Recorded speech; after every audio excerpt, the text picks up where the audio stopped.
Welcome back here, another edition of the Down and Back with CornDoug. This week, fantastic show. Evan Belanger from Essex County Cornhole League will be on the show talking about Canada's biggest cornhole league. He's got I think he said there's 75 players that are in that league or that want to be in the league. He couldn't even be moving to more. So, but we'll get to that in a bit. First off, as always, check out the show sponsors. Oktane Cornhole, OktaneCornhole.com. Get all your cornhole gear, all the stuff you need, bags. The new jerseys are ready for pre-sale. So pre-order. So check out OktaneCornhole.com. There's the new jersey. This is the actual the new pro jerseys that we'll be wearing, that the pros will be wearing. So you won't be able to get the ones like this year, but there is some other Oktane jerseys, the new ones that are out. I gotta say, Matt did a fantastic job with them. You can check them out. I like them a lot better than the last one. So check them out. Also, OktaneCornhole.com as well. He had to tell me how to say this. The anaglyphic bags available till March 10th. Check that out. I don't know if you got your 3D glasses on with your anaglyphic glasses. But yeah, he came up with it. Not gonna say there was another bag maker come out same day with kind of almost the same stuff, but Matt's let us know out there for a while he's gonna be having them. So check them out. They're available in all the brands. These happen to be the kinetic bags. So you can really kinetic bags. Really, can you go wrong? I know they're not for me, but a lot of the pros do like them. So check out OktaneCornhole.com for that there. Check out JC Cornhole for all of your board needs. He also, I believe he still does have some of his Oktane Beaver bags that are the JC Cornhole brand left. And then check out myearfun.com. Use that discount code CornDoug to get yourself 20% off. Good set of earbuds or even one of those little pills you can use. I believe, don't quote me, but I believe they do have a waterproof one that you can throw in the pool. At least that's what the picture is. But use that discount code CornDoug to get 20% off. And then back to the Oktane, use discount code CornDoug. I know one person has used the discount code CornDoug on OktaneCornhole.com and got yourself 10% off bags. But go all those sponsors, check them out, help them out. It's all three things I use: the Oktane bags, the JC Cornhole boards, and my earfun, my earbuds here. So check them out. All of them great products. So with that being said, on to some news. We've got live cornhole being played again back here in Ontario. So first, Twin Sioux up on the border there with Michigan. Ike, he's got Twin Sioux back on the go. I'm not sure how many players he had out this week, but he's back going. If you're in the Sault Ste. Marie area, check out Blasters. I believe they play Tuesday nights at 7 p.m. Go in and check out Ike and let them know that CornDoug sent you to go up and play with them at Twin Sioux Cornhole. Other one is Peterborough Cornhole back. I believe they're week 2. I want to say from starting up. They were able to play there Wednesday night. I've seen a post that Adam made. 43 players. They were able to have 50. They had 43 players out playing. And from what I've seen, the names, a lot of new names up on the leaderboard. So I don't know if some of the regulars didn't show, had bad weeks, but a lot of new names. Got to give a quick shout out to Steve Gibson. He finished first with his partner. Sorry, I can't think of the partner's name right offhand, but I did see Steve Gibson up there.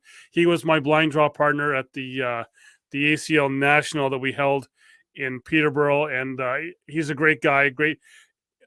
I'm not sure why he was apologizing to me when we didn't win, because we all know the way that I throw. But anyway, so big shout out to Steve, big shout out to Adam, doing great things in Peterborough. Being able to get 43 people out just out of quarantine, a lot of people wanting to go back out and playing. And so KW, if you're asking any of the people that are local here, nothing to announce now. We're kind of just waiting to see what's coming out of lockdown, we're still in the red zone here. So waiting to see. There's some stuff that could be coming later on. I'm not sure. Well, they could be our usual regular stuff, but hopefully we can get back playing soon. Some cornhole. So yeah, so that's that. Other thing coming up this weekend, if you're watching Friday, if you're watching Saturday or Sunday it might be a bit too late, but the ACL is having open number 5. I can't believe we're already at open number 5. Jacksonville, Florida. Just got to get that info back up. February 26, 27, 28. Boardman Cornhole sponsoring that there, putting that on. So, if Rob is running it, Mr. Rob Chismark running it, it's going to be a great event with a lot of live feeds going. So checking out Facebook with that. Not sure if it'll be on the ACL digital network or not, but I know there'll be a lot of players going live, and hopefully we'll be able to see Emfer and Hasib Habibon going back and kind of taking some things down back at an open there in Florida. That, as well as Melissa Morrison. She's a Florida Oktane thrower. Expecting big things out of her as well too. So that, and I'm trying to think who else may be back there to watch out for. Colby Usry, Anderson Glenn. I believe, I'm not sure. I think they will be there. Colby will probably tell me if I'm wrong. But there are a couple other guys to watch out for that are just advanced players now, I believe. But they're going for pro, and I think with the way they've been throwing, I can't see them not being able to at least almost qualify for pro for next year. But yeah, so that being said, let's get to the interview. I was able to talk to Evan just a couple days ago, so we're going to switch to that tape for that there. But Evan, great guy, had a great talk. If you're running a new league, if you're new to running leagues, you're going to want to watch this interview. Evan just kind of lays everything out, how they started, what they're doing, how he runs it. It's first class. Like I said, I've seen firsthand how he runs it. And here's your chance to check out Evan Belanger from the Essex County Cornhole League.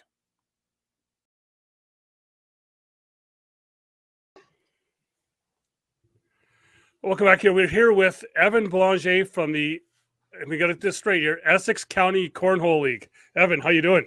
Good. Yourself, Doug? Thanks for having me. Oh, not too bad. So you, as I've been kind of giving the teaser here, you are the biggest cornhole league in Canada. Yeah, absolutely. We are the biggest around. We were high as in 2019 before COVID, of course. We were as high as 45 teams on a weekly basis. So yeah, that was repetitive that way. We used to think that we weren't too, like, we were doing pretty good here, and all of a sudden, like Matt goes like, "Oh, there's a league down by Windsor, and they got like as many teams as we have players out sometimes." Yeah, yeah, absolutely. So to get into that, then, so how did you get your start? Well, I guess find the game of cornhole. Yeah, so I've kind of got into the game a little bit just by playing in the backyard, playing at whether it be a race or a baseball game, or play a lot of softball myself. So as a pitcher, it draws you to that game as well. And we just started playing, and it just sort of grew to people that we knew that started liking the sport. And it just got bigger and bigger. And next thing you know, we started the league, and it just sort of took off from there. Which I think that's great, because you can hear, some people talk about how their ball teams start their small league, but you were actually like a softball league that then just kind of migrated to the winter season, just to everyone stay together. Yeah, it sort of became a winter training for us. It was, just that's sort of what it come down to. And it's not just a bunch of guys. It's pretty much 50-50 as far as girls versus guys ratio for us. And, it's enjoyment for everybody. And it's not just a softball crowd, don't get me wrong. There's all ages, all abilities that come out and have some fun. Well, I got to kind of tag along with Matt almost a year ago now on that one depressing weekend that we had back in March last year, but we got to stop in and kind of hang out with you guys for a couple minutes. And what I found was that when you see most leagues, people go, they play their games, they're done, they leave. You still had like a ton of people just kind of hanging out, having fun. Yeah, back in that time, I think when you guys came down, we still had 45 teams playing a night on. We played every Thursday night at that time, and we had 45 teams on a regular basis. They signed up to play, in November, and they didn't get done until April. So if they couldn't make a week or something, then they would get a sub, or we would try and find them a sub or whatever it may be. But yeah, when you guys came down, you've seen the action live. We have 10 boards that go across a facility that's about 65 feet overall width. So it gets a little bit tight sometimes to put that many boards in there, but we make it work and make it the best of it. But when you see that many people playing cornhole, having that much fun in one night, it's pretty awesome. Well, it kind of got us going for the weekend, and then a couple hours later we got shut down. But yeah, that's the weekend that we actually the night that Matt brought down our bags. We had bags made with our logos on them and everything, and we're all hyped up to use them for the next week, and then COVID hit. So yeah, because like I said, we were actually on our way to Cleveland for that Cornhole Mania that just got non-mania'd, but so with that many teams, then, so how do you run your league? It's because I know you do run Scoreholio, and so back just is it like a set kind of league, like who you're playing each week? No, so we started in 2018. Let's start with that, I guess. We had about 25 teams on a weekly basis. We played every Thursday night, and I did all the scheduling via Excel spreadsheets. So as you can imagine, all the entering of scores, all the scheduling that was done. This basically the way I had it set up was that a team played every 15 minutes. So the court changed over every 15 minutes, whether that game was done or not. And it worked, and we could play 25 teams, roughly I think it was 5 games a night. And they would play 5 games a night, and they get there around 7 o'clock, and it'd be done by, like, say, 9:30. So, next year, and we paid out. The first year we paid out 100% of the funds that were collected. We don't keep anything. The only thing that we keep is we do a 50-50 sort of airmail contest in the middle of each week, and that helps to give us new boards, new bags, or whatever it may be. So 2019 hit. We sort of advertised a little bit more, thinking, okay, well, maybe we can handle a little more teams and make it a little bit bigger. Well, I had 45 teams in a matter of a couple days, and I had to call it off, and I had to, say no more registration at that point. I didn't know how many teams I could handle. Mm-hmm. But we had a couple of guys that play with us. Went up to actually a KW Cornhole tournament. I think it was Jay and Jeff Kretchen. They come back and they said, Evan, you got to check out the Scoreholio that they use up there. You scan in, everything's scheduled. It's so easy to use. It's pretty cool. So I started talks with Ben and the Scoreholio team and got a lot of information online and all kinds of different things. And so 2019 we started with Scoreholio, and we do bring your own partner, so it's a set team every night. We did 45 teams in the same amount of time that we do 25 teams. So I think we played 45 teams playing 6 games a night, and we still start at 7 o'clock and still done by 9:30. So it's like 200 and some odd games a night, almost 300 games of cornhole in a night. That Scoreholio allowed us to play instead of having the old scheduled way via an Excel spreadsheet. Not to mention all the time savings on my side of not entering scores and everything else. So, well, exactly, yeah, because it'll even keep standings for each team. Like I'm able to check on you guys each week and say, how's this team doing? How's that team doing? It's actually Scoreholio has just been great for that. Yeah, don't check my SPR. Well, hey, I know it's probably a lot higher than mine. Yeah, I don't know about that. And that's the other thing. I'm able to play now using Scoreholio. I can Yep. come out and play and not worry about too much. Making sure that the tablets are charged and making sure that the screens are down. We have a couple, 120-inch screens that we have at our facility, and then on the bar side, we have, right now actually we have 12 or 11 TVs in there now. We just expanded a whole bunch in there, so we can stream live sports events and all Scoreholio events on those TVs now, and make a nice night of it for sure. Oh, exactly. So as you say, so you have like all the teams kind of play each week. So then, do you have like a playoff system at the end then? Yeah, so in 2019, the way it sort of worked was we had it was just top standings. So the top 12 teams, we split up the money and divided it up between the top 12 teams of all the total money collected in. In 2020, because of COVID, it sort of messed things up. I didn't know how long we were going to be able to stay open, and how long. My hope is that we would be able to increase and not decrease, or go into COVID lockdown like we have been. But when COVID sort of changed our world here, we opened this season up in 2020 with 2 weeks of 25 teams each to allow for your 50 people indoors at a time. So it really brought our numbers down. We had, some unhappy people that wanted to play, but we just didn't have enough space or enough ample opportunity to bring people in. So we had to reduce the amount of people per night to 25, and we went to 2 nights instead. So what we did for that is we said that we would do 8-week sessions. So we were going to have 3 8-week sessions starting in November, and they were going to go for 8 weeks at a time. So we were going to play 7 weeks of round robin, and then we were going to take the overall standings and split it in half.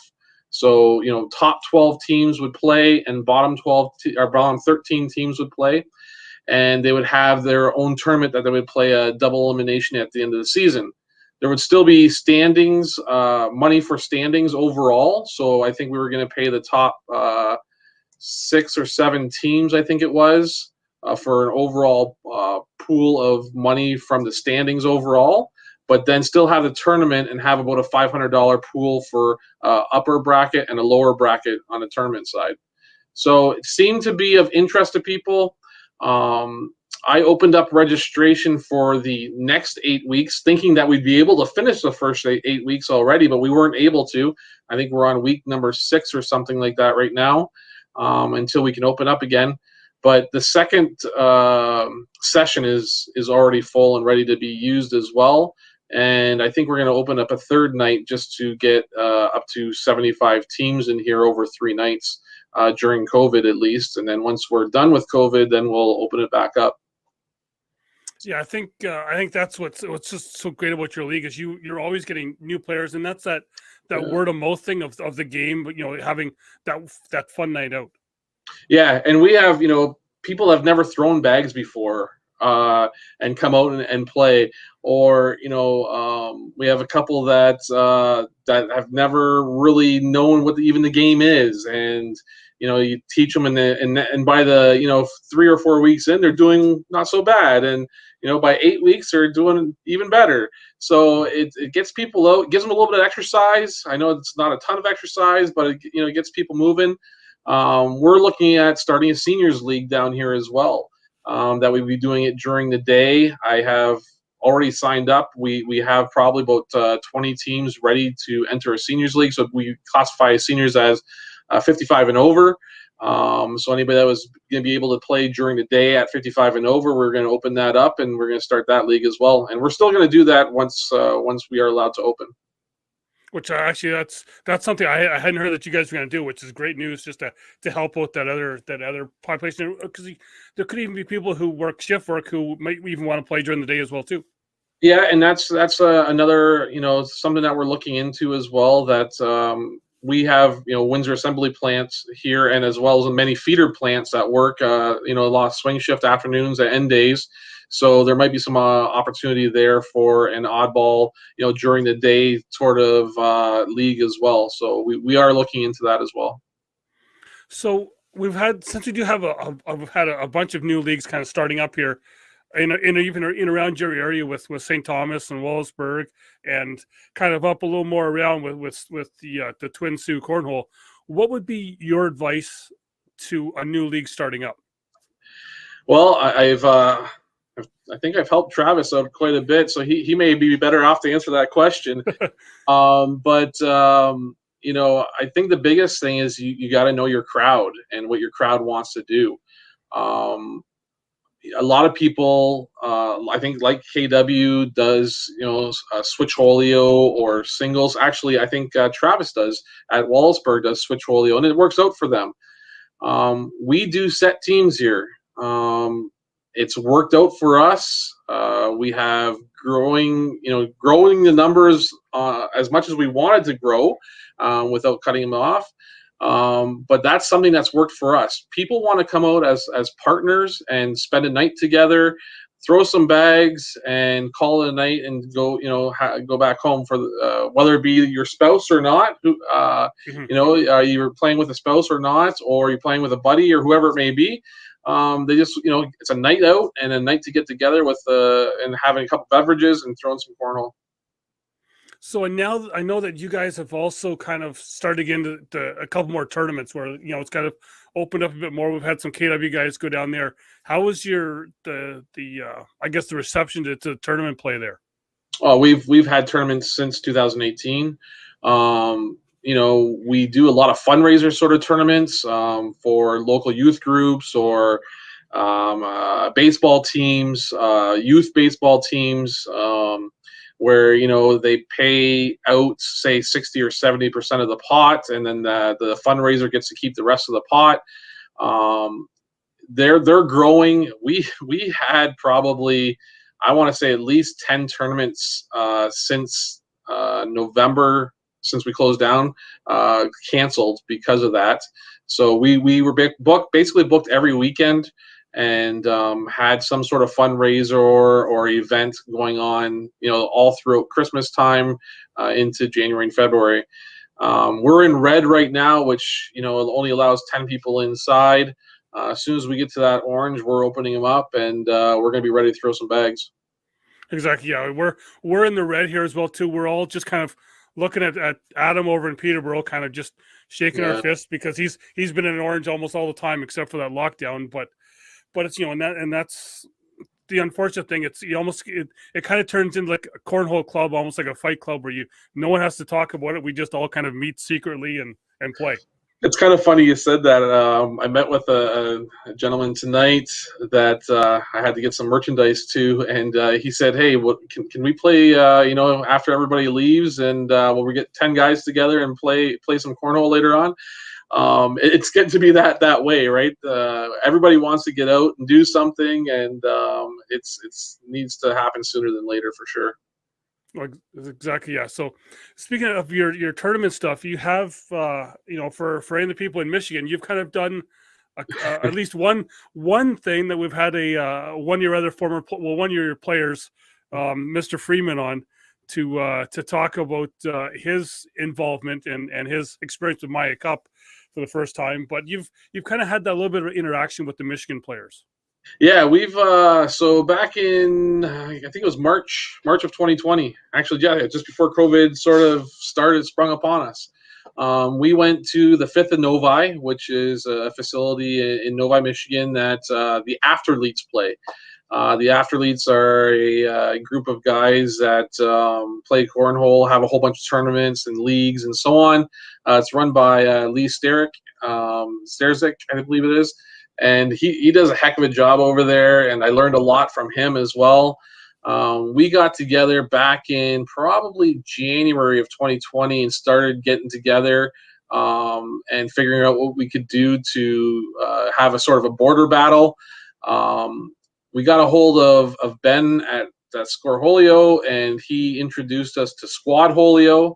So we each team from Canada and the U.S. came up with 20 players.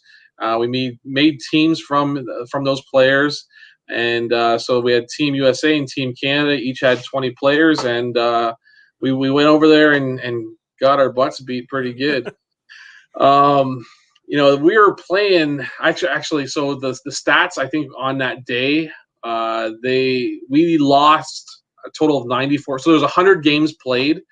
We lost 94 games. We only won 6 games that day. We were outscored. I think it was 2,062 to 618. So it goes to show you how well they play over there. But then again, we were playing the best of the best. We were playing some ACL pros. You mentioned Maya Cup, Derek Singleton, Jeremy Schimmerhorn, Donald Cup. Sergio Ramirez. I think he was up there for a while as well. All guys that you see, guys and girls you see on ESPN or whenever you're watching the shows. So it was a rude awakening for us. We thought we were going into a league like ours and say, hey, if we can win, half the games, we'd be happy, right? Yeah. Not get our butts beat like that.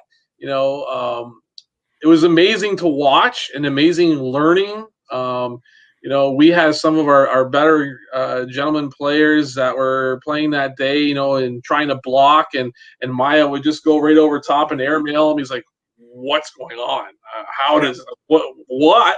Just like it was amazing to see and to play with those guys, and the experience that they had and shared it with us. They were just totally awesome people to talk to about the sport and learn from, and just down to earth, super people to talk to about the whole ACL and going pro and everything else. So it was quite the experience for sure. Yeah, and that's the one thing I've always found, even with some of the other Michigan guys that I know and that I'd met when I went down to Cherokee that time, is you go down there thinking that hey, I can hang with the best of them, and then you find out that no, there's like an 80-year-old Mennonite lady that can just airmail over top of you and make you look like absolute garbage, beating you 21-0. But I think that might have been Jamie Cowan and maybe not me. But, but it's just it's that thing where it's still they are the better players, but even though as they're playing, they're still trying to help you along to make you better. Yeah, absolutely. As they were throwing those airmails over top of our head, and we're trying to lay it on the board and steal a couple points wherever we could. They're giving us pointers and tips, and hey, you want to try these bags, from the Widows to you name the bags that they had. They were all pros, so everybody had all kinds of different equipment to try out, and it was pretty cool. It was a very good experience. Hopefully once this COVID stuff is over, they're going to come over here, and we're going to do some more shooting over here. Hopefully not get beat as bad, and maybe have some of our better players in Canada come down here for the outing as well. Well, and you talk about some of your players, and we can give a couple of them shout outs, because you got Jay Goff, I know, and Kretchen, and even DJ Rose, who was on the show, and Mr. Freeman, like I said, who's kind of more of a character than a player, I think, at times. Yeah, he can't leave his pillow alone. So but we do have some great players down here, and some players that you've probably never seen or maybe even heard of either. That just play around here per se. We have some great female players that are lights out against some of those guys. So it's just a matter of getting them out, and hopefully they can get out to a few tournaments and make a little bit of a name for themselves in the cornhole world, I guess, if they're interested in that too, right? You got to be interested in it for sure. Well, exactly, yeah. So I want to thank you for coming on, talking Essex County Cornhole League. So is there a way for people to, I know you're on Facebook, is there any other way for people to contact you? Yeah, we have, a full website as well. You can Google us and we'll come up. There's we have all kinds of merchandise online as well that you can buy. anybody that needs any information about leagues or tournaments is either on our webpage or on our Facebook page, or both usually. But yeah, there's always those forms of communication. We're always open to new members. Unfortunately, due to COVID right now, we do have a waiting list of about 25 teams. So as soon as we are allowed to open, we'll hopefully open up another night and get some more players going, and making this thing a lot bigger than what it is right now. Yes, yes. So again, thanks for coming on, and I really hope that we can travel down the 401 and hopefully see you guys again very soon. At least hopefully this summer. Yeah, absolutely. It'd be our pleasure for sure. We'd love to host a nice big tournament down here. Exactly. And, for everyone else, make sure you check out the show again next week, and check out those sponsors, whether it be Oktane Cornhole using the discount code CornDoug, or myearfund.com using that discount code CornDoug, or talking to Jamie and maybe give him my name. He might charge you more, like I always say. But other than that, just have fun playing. And as Evan's wearing the shirt, just watch out for those people throwing the octane gas, because they might just kick your ass.